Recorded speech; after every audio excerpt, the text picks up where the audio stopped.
Hey guys, I'm Jonas. Today I'm going to be showing you how to change the gear oil in your Yamaha Drive 1 or Drive 2 that has this style of Schafer transaxle.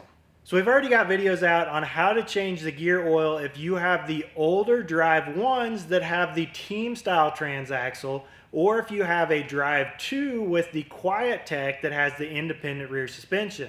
So this is the other style of transaxle that Yamaha used in the 2015 and 16 Drive 1s, as well as the 2017 to current Drive 2s that are the non-quietech models, as well as the adventurer models. So to get to this rear end, to be able to change the oil, whether you have the Drive 1 or the Drive 2, you're first going to want to remove the bag well.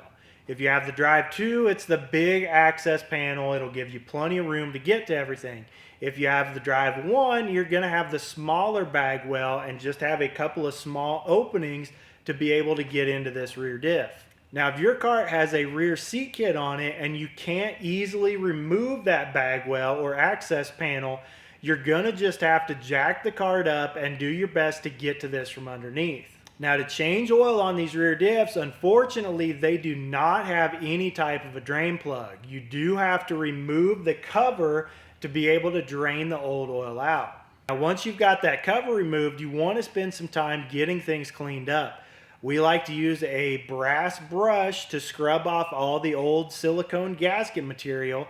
And then we use the Maxima suspension clean, or you can use brake clean, anything to spray down the inside of the case and that cover. Now that cover does have a magnet on it that will attract any metal particles that are inside of that diff, so you want to make sure to get that cleaned up really good as well. Then when you're ready to reinstall your cover, you want to apply a coat of RTV silicone all the way around the cover, and then tighten your bolts down in a crisscross pattern.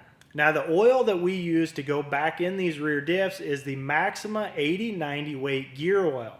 And it's going to take about 16 ounces of oil to get your oil level back up to the bottom of the fill plug. If your cart has a lift kit installed on it, you may need to jack the back of your cart up to be able to get that 16 ounces back in there. Now we recommend changing this gear oil on your cart every 3 to 5 years depending on how much your cart gets used. Now, if you guys are interested in getting more top speed out of your cart, we do have the high-speed gear sets available for this style of transaxle, as well as the Maxima 80/90 weight and the suspension clean available on our website at powerequipmentman.com. We do have an installation video as well on how to install those high-speed gears. Well, that's going to wrap it up for today, guys. If you got some good value out of this video, please hit that thumbs up button. Consider subscribing. Thanks for watching. Have a great day.